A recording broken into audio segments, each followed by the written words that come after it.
Hello friends, I'm Ayush here and welcome to my channel again.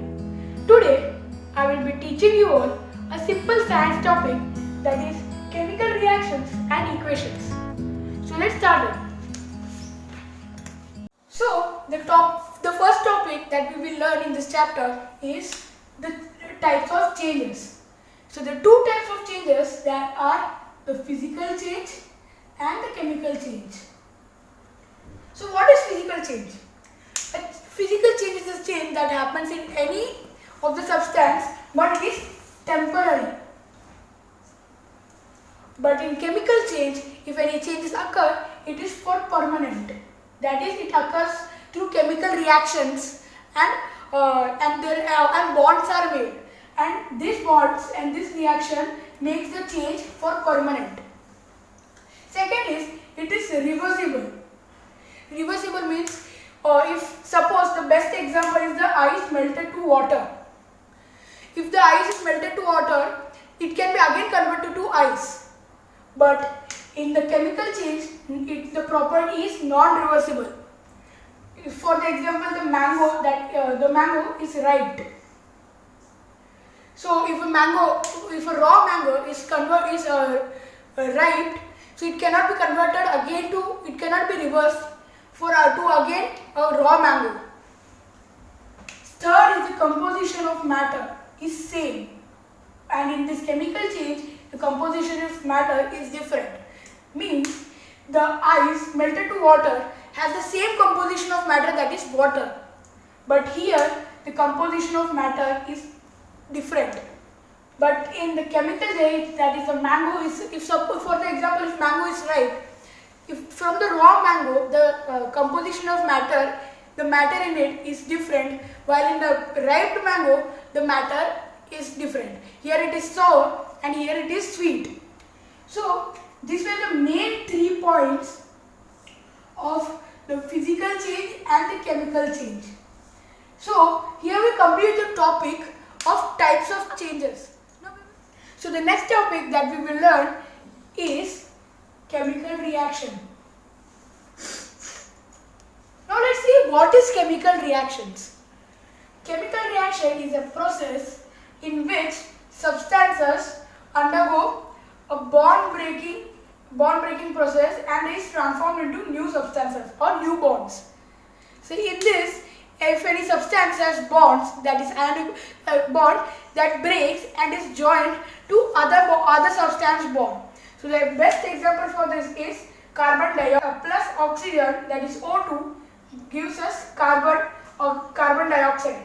Here the carbon atom is gets added with 2 oxygen atoms. See here the bond of carbon is attached to the oxygen bond, 2 oxygen bond, and a new bond is made, that is carbon dioxide. Now why dioxide? Because there are 2 oxygen atoms. Hence the oxygen atom, 2 oxygen atom gets bonded with the carbon atom. So this is the chemical reaction. So now we will proceed to the next part.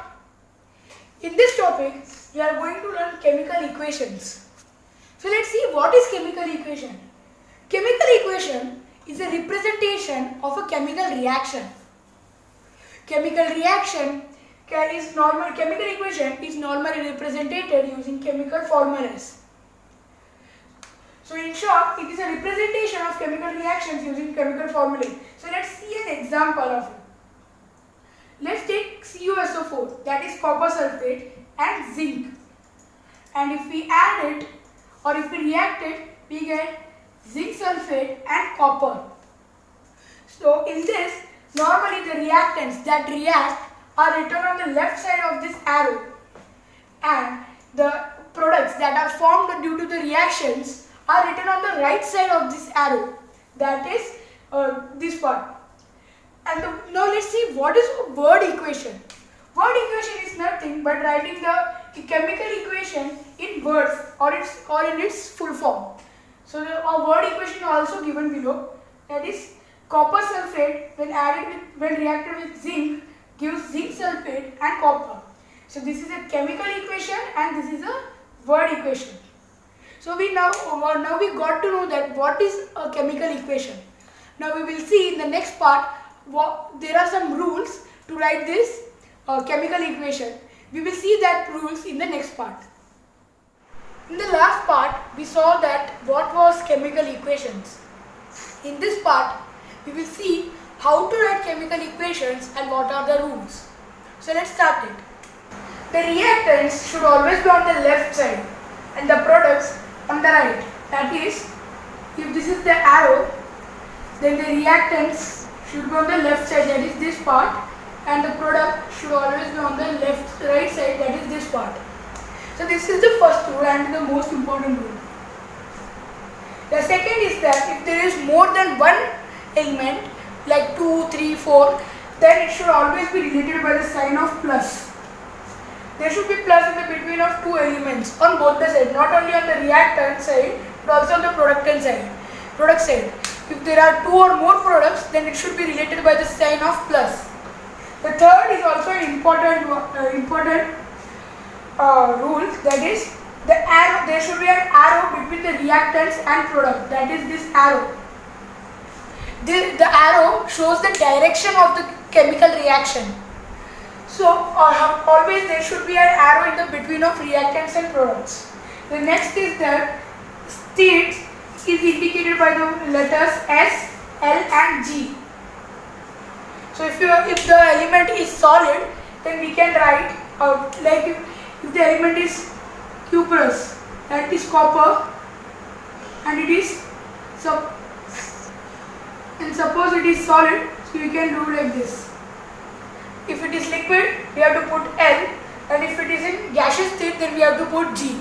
And always remember, whenever you are putting this alphabets, it should always be in a bracket. Next is, if there is a liberation of the gas, not this one, another arrow should be made pointing towards upwards, like this. Suppose H2 gases, that is hydrogen, is getting liberated, then an arrow like this should be made, pointing upwards. And if any precipitate is formed, then it should show like this. And if there is any solution, so AQ should be written beside that in a bracket like this, S, L and G. Heat is given from suppose if we are heating any element, then on the arrow there should be a sign of triangle. This shows that the heat is given to the reactant side, and if the heat is getting generated out of the products, or after the reaction if heat is getting generated on the product side, after writing the products, after putting the plus sign, heat should be written. And the second point is that if any specific conditions like temperature, catalyst or pressure need to be written, then it should be written on the arrow or below the arrow. Suppose if I want to tell that I have heated the element on 60 degrees Celsius, then I will write it on the arrow, and I have used nickel as a catalyst, then I will write nickel as catalyst. And the last point, that is the last rule, is if you want to show the concentration or the diluteness of the element, it should be written below the it should be written below the element. Suppose if I am using dilute HCl, then I will write like plus HCl, and below it I will write dilute in a bracket. And or if I am using concentrated, I will write concentrated. So these are the basic rules that we should always remember while writing a chemical equation. Thank you.